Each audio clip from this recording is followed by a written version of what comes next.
आसान है।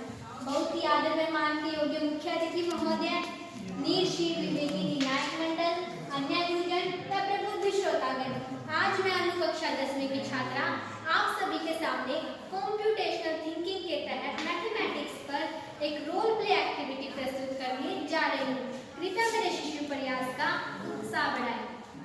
मान्यवर, मैं और आप उस गौरवशाली भारत देश के नागरिक हैं जिसके गणितज्ञों के सामने पूरा विश्व नतमस्तक रहा है, परंतु आज मेरा भारत गणित में स्वयं से बहुत अधिक पिछड़ता जा रहा है। हालांकि दुनिया से तो हम आज भी आगे ही हैं, परंतु हमारी वर्तमान पीढ़ी के कंधों पर अपने ऐतिहासिक गौरव को संभालने का उत्तरदायित्व भी है। इसीलिए कुछ दृश्यों के माध्यम से मैं उन्हें जागरूक करने का प्रयास करूंगी। दृश्य 1, वर्ष 1899, हमारे महान गणितज्ञ श्रीनिवास रामानुजन अपनी गणित की कक्षा में अध्यापक के साथ।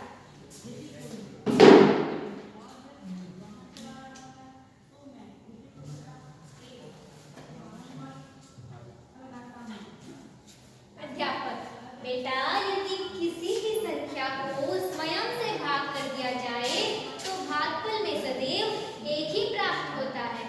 जिस प्रकार हम 1000 लड्डुओं को 1000 बच्चों में बांट दें तो प्रत्येक बच्चे को कितने कितने लड्डू मिलेंगे? एक एक लड्डू। और यदि इसी प्रकार हम 100 लड्डुओं को 100 बच्चों में बांटे तो भी प्रत्येक बच्चे को एक एक लड्डू ही मिलेंगे। क्या समझे बेटा? अच्छा, अब आप बताओ कि यदि हम इसी प्रकार 10 लड्डुओं को 10 बच्चों में बांट दें तो प्रत्येक बच्चे को कितने कितने लड्डू मिलेंगे? आप बताओ बेटा। शाबाश, एक लड्डू। और तभी रामानुजन खड़े होकर गुरुजी से प्रश्न करते हैं कि गुरुजी, यदि हम इसी प्रकार 0 लड्डुओं को 0 बच्चों में बांट दें तो क्या तभी प्रत्येक बच्चे को एक एक लड्डू ही मिलेगा? गुरुजी, बेटा 0 का तो कोई महत्व ही नहीं होता। रामानुजन, परंतु गुरुजी, जब हम 1 के पास 0 लगाते हैं तो वह 10 बन जाता है। जब हम 10 के पास 0 लगाते हैं तो वह 100 बनता है। 100 के पास 0 लगाने पर 1000 और 1000 के पास 0 लगाने पर 10,000 बन जाता है।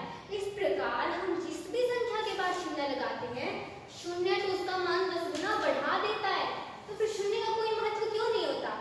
तभी छुट्टी की घंटी बज जाती है, सभी बच्चे अपने घर चले जाते हैं और गुरुजी विवश हो जाते हैं रामानुजन के इस प्रश्न का उत्तर ढूंढने में। अब दृश्य 2, यही श्रीनिवास रामानुजन अपनी कुल देवी श्री नामगिरी अय्यर के मंदिर में जाते हैं। पंडित भक्त कतार में खड़े हैं।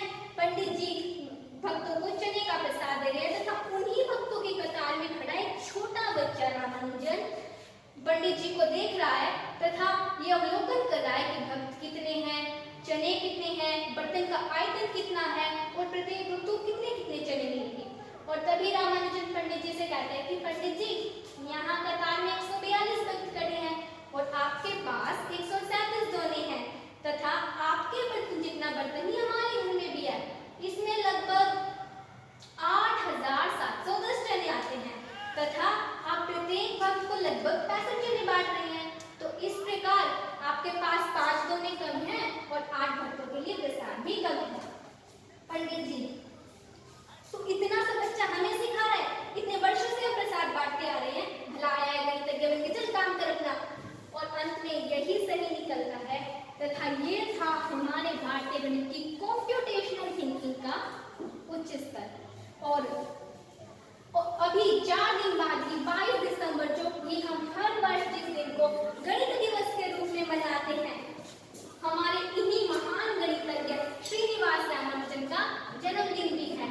तो मैं आपसे यही कहना चाहूंगी कि यदि आप सच्चे मन से उन्हें श्रद्धांजलि देना चाहते हैं तो अपने दैनिक जीवन में गणित को महसूस करें तथा इसका आनंद लें। और समय सीमा को ध्यान रखते हुए 3 से 5 मिनट के अंतर्गत मैं अपनी वाणी को